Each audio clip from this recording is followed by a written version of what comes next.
NASA సైంటిస్టులు సముద్రపు అడుగున అసలేం వెతుకుతున్నారు? సముద్ర ఉపరితలం నుండి 10 కిలోమీటర్ల లోతున దాగి ఉన్న ఆ రహస్యమేంటి? దాన్ని నాసా ఎలాగైనా ఛేదించాలని ఎందుకు ప్రయత్నిస్తుంది? మనలో చాలామందికి తెలియని విషయం ఏంటంటే, ఫ్లోరిడా సముద్ర తీరం నుండి దాదాపు 20 కిలోమీటర్ల దూరంలో సముద్రపు అడుగు భాగాన నాసా నిర్మించిన అండర్ వాటర్ ల్యాబ్ ఒకటి ఉంది. దాని పేరు అక్వేరియస్ రీఫ్ బేస్. ఇక్కడికి ప్రతి సంవత్సరం నాసా 5-6 రీసెర్చర్స్ లేదా ఆస్ట్రోనాట్స్ను పంపుతుంది. ఒక ప్రత్యేకమైన ప్రాజెక్టుపై రీసెర్చ్ చేయడం కోసం వీళ్ళు కొన్ని వారాల పాటు ఇక్కడ ఉంటారు. ఆ ప్రాజెక్ట్ పేరు నీమో, అంటే NASA's extreme environment mission operations. ఇక్కడ రీసెర్చ్ చేసే సైంటిస్టులను ఆక్వనాట్స్ అంటారు. అంతేకాదు, నాసా ఈ ప్రాజెక్ట్ కోసం ఓర్ఫియస్ అనే ఒక ఆటోనమస్ అండర్ వాటర్ వెహికల్ని కూడా తయారు చేసుకుంది. ఇది సముద్రంలో 10 కిలోమీటర్ల లోతులో కూడా డీప్ డైవ్ చేసి రీసెర్చ్ చేస్తుంది. కానీ నాసా లాంటి ఒక గొప్ప స్పేస్ ఏజెన్సీకి అసలు సముద్రం అడుగున పనేంటి? నిజానికి అమెరికా దగ్గర సముద్రంలో రీసెర్చెస్ చేయడానికి already NOAA, national oceanic and atmospheric administration అనే ఒక పెద్ద ఆర్గనైజేషన్ కూడా ఉంది. మరైతే నాసాకు ఇక్కడేం పని? నాసాకు సముద్రం అడుగున ఏదైనా ఏలియన్ ఆచూకీ దొరికిందా?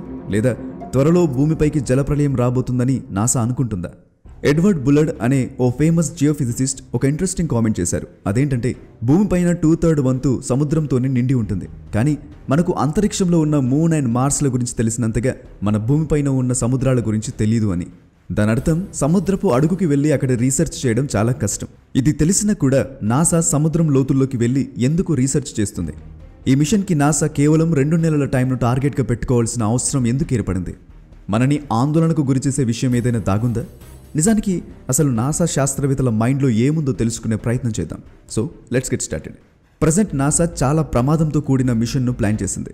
ఇక్కడ చూడండి, సముద్రంలో నివసించే దాదాపు 90% సముద్ర ప్రాణులు మీకు కనిపిస్తున్న ఈ సన్లైట్ జోన్లోనే నివసిస్తూ ఉంటాయి. కానీ అలా ఎందుకు? అంత పెద్ద సముద్రంలో ఇంత చిన్న ఏరియాలోనే ఎక్కువ పాపులేషన్ ఉండడానికి కారణం ఏంటి?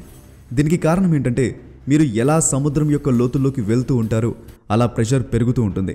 ప్రతి 10 మీటర్ల లోతుకి ఒక అట్మాస్ఫియరిక్ ప్రెషర్ పెరుగుతుంది. ఒక అట్మాస్ఫియరిక్ ప్రెషర్ అంటే మనం నార్మల్గా ఇప్పుడు భూమిపైన ఫీల్ అవుతున్న అట్మాస్ఫియరిక్ ప్రెషర్. మీకు టైటాన్ సబ్మర్సిబుల్ ఇన్సిడెంట్ గుర్తుండే ఉంటుంది. సముద్రపు ప్రెషర్ కారణంగా అది ఇంప్లోడ్ అయినప్పుడు దాదాపు 3.5 కిలోమీటర్ల సముద్రపు లోతుల్లో ఉంది. టైటాన్ ఇంప్లోడ్ అవ్వడంతోనే అందులో ఉన్న వ్యక్తులు కొన్ని మిల్లీ సెకండ్స్లోనే ఆవిరైపోయారు. వాళ్ళకు నొప్పి కూడా కలిగి ఉండదు, ఎందుకంటే బ్రెయిన్కి పెయిన్ సెన్సేషన్ కలగడానికి 25 మిల్లీ సెకండ్స్ టైం పడుతుంది.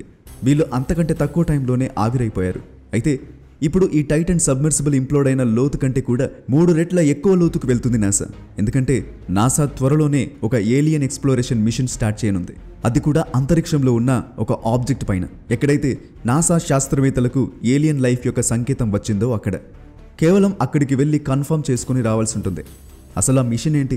నాసా శాస్త్రవేత్తలు ఇంతకీ అంతరిక్షంలో దేనిపైన ఏలియన్స్ను వెతకబోతున్నారు తెలుసుకుందాం. బట్ దానికంటే ముందు, అంతరిక్షంలో ఏలియన్స్ని కనుగొనడానికి భూమి యొక్క సముద్రపు అడుగుకి సంబంధం ఏంటి అసలు? మనందరికీ తెలుసు, అకార్డింగ్ టు సైన్స్ ఈ భూమి మీద జీవం అనేది మొదట చీకటిగా నిశ్శబ్దంగా ఉండే సముద్రపు అడుగు భాగం నుండే పుట్టింది అని. ఇదే నాసా శాస్త్రవేత్తలకు అంతరిక్షంలో జీవం కోసం రీసెర్చ్ చేయడానికి అతిపెద్ద ఆధారం. శాస్త్రవేత్తల ప్రకారం జీవం పుట్టడానికి వాటర్, ఎనర్జీ మరియు కెమిస్ట్రీ అనే ఈ 3 ఉంటే సరిపోతుంది. మనమెంతగా అభివృద్ధి చెందిన లేదా తెలివైన జీవులమైనప్పటికీ మిగతా జీవుల్లాగే మనం కూడా నాన్ లివింగ్ యాటమ్స్ ద్వారానే ఏర్పడ్డాం. సో మన మీద కూడా అవే లాస్ ఆఫ్ నేచర్ అప్లై అవుతాయి. జీవం ఏర్పడడానికి ముఖ్యమైన elements oxygen, hydrogen, carbon, sulphur etcetera. మరైతే ఈ ఎలిమెంట్స్ ఉంటే సరిపోతుందా? జీవం పుట్టేస్తుందా అంటే కాదు. ఈ ఎలిమెంట్స్ అన్నీ కూడా ఒక పర్టికులర్ వేలో కంబైన్ అయినప్పుడు మాత్రమే జీవం పుడుతుంది అని సైన్స్ చెప్తుంది. సో అలా కంబైన్ చేస్తే జీవం ఏర్పడుతుందా అంటే మీకు అర్థమయ్యేలా చెప్తా. మనము టీ తయారు చేసుకోవడానికి చక్కెర, చాయ్ పత్తిని ఒక దగ్గర పెట్టేస్తే చాయ్ అయిపోతుందా? కాదు కదా. దానికి ఒక మీడియం కావాలి, అదే వాటర్ లేదా మిల్క్. అండ్ దాని తర్వాత ఎనర్జీ కూడా కావాలి. అది మనము స్టవ్ వెలిగించి మంట ద్వారా అందిస్తాం. అప్పుడు చక్కెర, చాయ్ పత్తి వేసినప్పుడు ఆ హీట్ ఎనర్జీ ద్వారా చక్కెర, చాయ్ పత్తి మరియు పాలు బాగా మిక్స్ అయ్యి చాయ్ తయారవుతుంది. సేమ్ అదేవిధంగా ఈ భూమిపైన కూడా జీవం ఏర్పడింది. మనం ముందే చెప్పుకున్నాం, జీవం ఏర్పడడానికి కెమిస్ట్రీ అంటే కెమికల్ ఎలిమెంట్స్, అలాగే ఎనర్జీ మరియు వాటర్ అవసరమని. సముద్ర అడుగు భాగంలో జీవానికి అవసరమైన వాటర్, అలాగే కెమికల్స్ అండ్ ఎనర్జీ ఉంటాయి. అదేంటి, సూర్యుడి కిరణాలు సముద్రపు అడుగు భాగానికి చేరుకోవు కదా, అక్కడ ఎనర్జీ ఏ విధంగా ఉంటుంది అని మీకు డౌట్ రావచ్చు. సూర్యుడు అనేది అనేకమైన ఎనర్జీ సోర్సెస్లో ఒక ఎనర్జీ సోర్స్ మాత్రమే అని గుర్తుంచుకోవాలి. సముద్రపు అడుగు భాగంలో మొట్టమొదటి జీవం ఆవిర్భవించిన ప్రదేశాన్ని శాస్త్రవేత్తలు హేడల్ జోన్ అని పిలుస్తారు. ప్రస్తుతం నాసా శాస్త్రవేత్తలు జరుపుతున్న రీసెర్చ్లో ఈ హేడల్ జోన్ కీలక పాత్ర పోషిస్తుంది. ఈ జోన్ సముద్రపు అడుగు భాగంలో ఉంటుంది. కొన్ని ప్రాంతాలలో ఈ జోన్ 11 కిలోమీటర్ల లోతుల్లో కూడా ఉంటుంది. సముద్రపు అడుగు భాగంలో అండర్ వాటర్ వాల్కెనోస్ లేదా అగ్నిపర్వతాలు పేలి భూమి లోపల ఉండే కెమికల్ ఎలిమెంట్స్ లావా రూపంలో సముద్రపు నీటిలో కలిశాయి.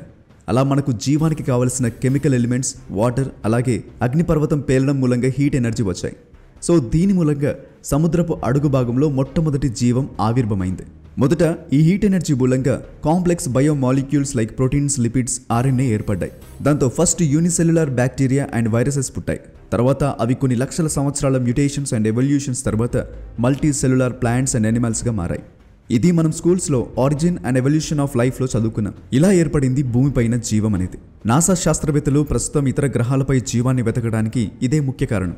అసలు నాసా శాస్త్రవేత్తలు ఇప్పుడు జరుపుతున్న రీసెర్చెస్లో వారికి భూమిపైన జీవం పుట్టుకకు కారణమైన సేమ్ అదే కండిషన్ అంతరిక్షంలో ఉన్న ఏ గ్రహంపై దొరుకుండొచ్చు?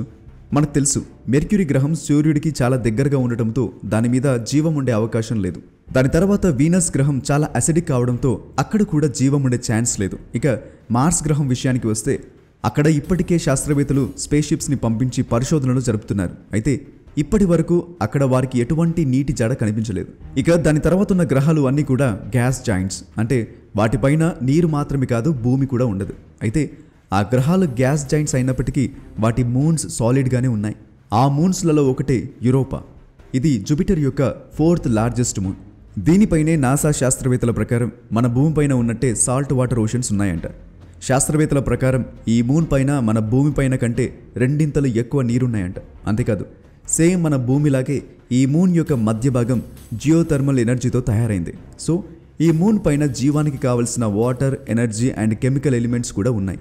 సో జీవం కూడా ఖచ్చితంగా ఉండే అవకాశం ఉందని నాసా శాస్త్రవేత్తలు అనుకుంటున్నారు. సో దీని మూలంగా నాసా శాస్త్రవేత్తలు యూరోపాను మరింత దగ్గరగా పరిశోధించడానికి, దాని గురించి స్టడీ చేయడానికి ఈ మూన్ పైకి స్పేస్ ప్రోబ్ని పంపించబోతున్నారు.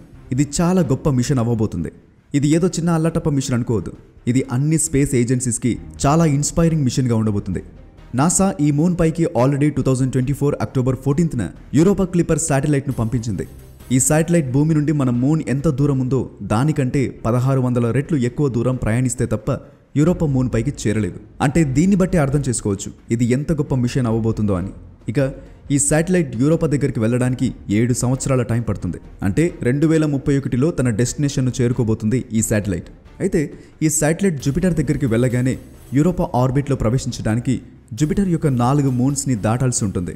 అలా దాటిన తర్వాత ఈ శాటిలైట్ యూరోపా ఆర్బిట్లోకి ప్రవేశించి యూరోపా ఉపరితలం మరియు అక్కడి వాతావరణం యొక్క ఇన్ఫర్మేషన్ భూమికి పంపిస్తుంది. అంతేకాదు, అక్కడి gravity values, temperature readings, atmosphere, winds etcetera యొక్క డేటా మొత్తం భూమికి పంపిస్తుంది. దీని తర్వాత జరిగే ఆపరేషన్ సైఫై మూవీకి ఏ మాత్రం తీసిపోదు. యూరోపాపై అడుగుపెట్టిన తర్వాత క్రయోబోట్స్ను ఉపరితలంని డ్రిల్ చేసేందుకు పంపిస్తారు. నాసా శాస్త్రవేత్తల దగ్గరున్న డేటా ప్రకారం యూరోపా ఉపరితలం 2 నుంచి 20 కిలోమీటర్ల మందమైన మంచుగడ్డతో కప్పబడింది. దీన్ని పెనిట్రేట్ చేసుకుని లోపల ఉన్న నీటిని ఈ ప్రోబ్ చేరుకోవాల్సి ఉంటుంది. దానికి కనీసం కొన్ని సంవత్సరాల కాలం పడుతుంది.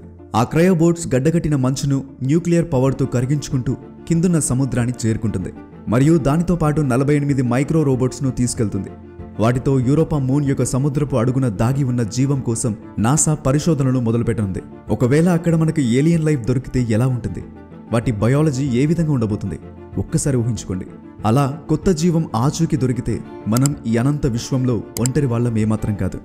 వింటుంటేనే ఎంతో ఆసక్తికరంగా ఉంది కదా. ఈ మిషన్ సక్సెస్ అవ్వాలని కోరుకుందాం. ఇలాంటి మరెన్నో గొప్ప గొప్ప ఇంట్రెస్టింగ్ వీడియోస్ లేదా ఇన్ఫర్మేటివ్ వీడియోస్ చూడడానికి ఇప్పుడే మా యూట్యూబ్ ఛానల్ని సబ్స్క్రైబ్ చేసుకోండి. నేను పెట్టే ప్రతి వీడియో కూడా యూట్యూబ్లోనే ఫస్ట్ రిలీజ్ అవుతుంది. కాబట్టి మీరు ఏ వీడియో కూడా మిస్ అవ్వకుండా ఉండటానికి ఇప్పుడే యూట్యూబ్ ఛానల్ని కూడా సబ్స్క్రైబ్ చేసుకోండి. కింద కామెంట్ బాక్స్లో మీకు మా యూట్యూబ్ లింక్ కనబడుతుంది.